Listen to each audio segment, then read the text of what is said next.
오늘 우리에게 주시는 하나님 말씀은 디모데전서 3장 8절에서 10절까지 말씀입니다. 함께 읽겠습니다. 시작. 이와 같이 집사들도 정중하고 일구이언을 하지 아니하고 술에 임박하지 아니하고 더러운 일을 탐하지 아니하고 깨끗한 양심의 믿음의 비밀을 가진 자라야 할지니 이에 이 사람들을 먼저 시험하여 보고 그 후에 책망할 것이 없으면 집사의 직분을 맡게 할 것이요. 아멘. 아멘. 네, 오늘 본문에서는 집사 직분에 관한 이야기를 전하고 있네요. 사실 우리 교회가 속한 침례교단, 이 침례교회 내에서는 서리집사 직분을 두지 않는 것은 일반적인 일입니다. 서리집사 직분을 잘 두지를 않는데, 그런데 침례교단이 워낙에 개교회주의라고 교회마다 교회법이 중요한 교단이기 때문에 우리 교회 자체가 집사 직분을 두겠다라고 교회가 결정하면 이것에 이의를 또 제기할 수는 없는 형태의 정치의 교회가 또 침례교단입니다. 그래서 많은 침례교회에서는 대부분은 집사 직분을 두지를 않고 안수집사 직분만 둔 채로 성도들끼리는 형제, 자매 이렇게 호칭을 하기도 합니다. 그런데 또 이렇게 생각해보면 대학교 다니는 나이 어린 청년이 어른한테 와서 자매님 그럴 수도 없는 노릇이고 형제님 그럴 수도 없는 노릇이니까, 또 워낙에 한국 교회 안에서는 서로가 서로를 집사님으로 부르는 호칭이 좀 더 흔히 사용되는 호칭이고 익숙한 호칭이기 때문에 우리 교회 안에서도 서리집사 직분을 두어서 집사님으로 호칭하는 것이 좋겠다라고 하는 판단으로 우리 교회는 침례교회이지만 집사라는 호칭을 사용하고 있습니다. 그래도 우리가 이렇게 호칭만으로 사용하는 것, 물론 그것도 틀린 것은 아닙니다만, 그래도 좀 이 호칭이 갖는 의미와 직분의 경중을 알고 또 그에 맞는 신앙생활을 해나갈 수 있도록 몸부림을 친다면 더할 나위 없이 좋은 일이 되겠지요. 그래서 오늘 본문을 통해서 집사 직분은 과연 어떤 직분인가라고 하는 것에 대해서 성경이 말하는 어떤 그 의미를 좀 더 알아가는 시간이 되기를 원합니다. 집사라는 직분의 헬라어는 디아코노스라고 하는 헬라어가 사용되어지고요. 작년 말에 이 서리집사 동의를 하시면서 이 단어의 뜻이 무엇인지 동의서에 쓰여 있는 그 글을 통해서 알게 되셨을 것입니다. 이 디아코노스라고 하는 말의 뜻은 섬기는 자라고 하는 뜻입니다. 그러니까 즉 집사 그러면 섬기는 사람이라고 하는 의미로 생각하시면 되겠는데요. 그렇다면 섬기는 사람인데 뭘 섬기는 사람인가? 무엇을 섬겨야 하는가? 사도행전 초반에 나오는 한 이야기를 우리가 좀 떠올려 보시면 그 이해를 좀 쉽게 도울 수가 있는데요. 사도행전 초반에 어떤 사건이 나타나냐 하니까 헬라파 과부들과 히브리파 과부들 사이에서 다툼이 있었어요. 그 당시의 과부들은 구제함을 받으면서 삶을 이어갔어야 되는데 이때 구제를 하는 방법에 차별이 있었다라고 하는 이유로 헬라파 과부들의 불만이 상당히 높아졌던 것이죠. 그래서 이 사건을 보면서 당시의 사도들은 집사라고 하는 직분을 세우게 됩니다. 사도들이 집사를 세웠던 이유는 사도들은 성도들의 영적인 부분을 책임져야만 했던 영적 사명이 있었기 때문이죠. 사도들은 영적인 일들을 돌아보고 성도들의 영성을 책임지는 사역들을 해나가고, 그 당시에 세워진 집사들은 성도들의 삶을 돌아보면서 가난한 자들에게는 부족한 것을 채워주기도 하고 또 힘든 자들에게는 힘을 불어넣어주기도 하고 어려운 일에 처한 사람들은 또 위로해주기도 하고 성도와 성도 간에 분란과 불화가 있으면 나서서 이 관계들을 풀어내는 이 모든 일련의 사역들, 인간과 인간 사이, 인간에게 가지고 있는 어떤 경제적이고 행정적인 문제들에 대해서 도와주고 섬겼던 사람들이 집사 직분을 가졌던 사람이다라고 우리는 볼 수가 있습니다. 그 모든 목적은 하나님의 나라와 주의 교회를 평안하고 든든하게 세워가기 위한 목적으로 집사들이 사역을 했던 거죠. 그래서 집사라고 하는 직분은 교회에서 시키는 일, 교회 일 봉사하는 것, 이것도 중요하겠지만 좀 더 자세한 의미는 교회 안에서 성도와 성도 간의 어려운 일들을 좀 해결하고 성도 개인이 가지고 있는 어려움을 안아주고 섬겨주는 일, 이것을 섬기는 사람의 의미가 바로 집사의 의미다라는 것입니다. 새벽 예배 참석하시는 분들 대부분이 우리 교회 집사님들이신데요. 우리가 해야 되는 역할이 바로 이런 역할이라는 것이에요. 이 역할의 의미를 잘 알고 성도를 섬기고 성도와 성도 간의 관계들을 섬기고 하나님의 나라를 든든하고 하나님의 교회를 건강하게 세워가는 것, 이 일에 앞장설 수 있는 집사님들 되시기를 예수님의 이름으로 축복합니다.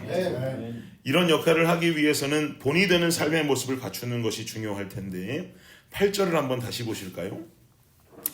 8절 말씀 시작. 이와 같이 집사들도 정중하고 일구이연을 하지 아니하고 술에 임박하지 아니하고 더러운 일을 탐하지 아니하고. 여기 보니까 집사들도 정중하고 일구이연하지 아니해야 한다. 여기서 정중하라라고 하는 말의 의미는 헬라어로는 셈누스라고 하는 단어가 사용되어지는데 그 의미는 존경받을 만하다라고 하는 의미를 가지고 있어요. 집사님들은 존경받을 만한 삶을 사는 것이 중요하다라고 지금 바울은 일컫고 있는 것이죠. 삶의 모습에서 존경받을 만한 삶의 모습이 있어야 되는데 그럼 어떠한 모습으로 존경받아야 되는가? 세상 속에서는 존경받아야 되는 어떤 항목들이 참 많고 존경받을 수 있는 어떤 그런 요소들이 참 많지만 과연 교회 안에서 집사님들이 존경받아야 되는 모습은 어떤 모습으로 존경받아야 되는가? 이 셈누스라고 하는 단어 안에는 다른 뜻이 한 가지가 또 있는데 경건하다라고 하는 말이 있습니다. 집사님들의 삶은 경건함으로 사람들 앞에 존경받을 만한 모습이 되어야 한다는 것이죠. 경건한 것은 주님 앞에 올바른 삶을 사는 것이고 주님 앞에 믿음의 품위를 지키는 삶, 이것이 바로 경건한 삶의 모습이라고 볼 수가 있을 것입니다. 이 삶을 살아가는 모습으로 주변으로 존경받을 만한 삶의 모습을 나타내어지는 것, 이것이 바로 집사의 요소이다라고 성경은 말하고 있어요. 그리고 또 뭐라 그럽니까? 일구이연하지 말라는 거죠. 일구이연이 뭐예요? 한 입으로 두 말하지 말라는 겁니다. 앞에서 요 말하고 뒤에 가서 저 말하고 이러지 말고 말의 앞과 뒤가 같은 모습으로 일구이연하지 않는 삶을 살아야 된다. 이게 어디 쉽습니까? 인간에게 있어서 입술과 혀라는 것이 참 가장 지키기 어려운 것 같아요. 그렇지만 이 입술과 혀를 지켜내고 우리의 언어가 주변과 사람을 살려내는 삶이 되어야 한다라고 하는 것, 우리가 좀 기억하며 지켜낼 수 있도록 몸부림치며 살기를 예수님의 이름으로 축복합니다. 또한 뒤에 또 말하기를 술에 임박하지 말라. 이 말은 술을 가까이 하지 말라라고 하는 권면이죠. 술은 정신을 흐리게 만듭니다. 술이라는 것이 앞에 이야기한 두 가지 권면을 사실은 모두 다 한 방에 망가뜨릴 수 있는 재료가 될 수 있어요.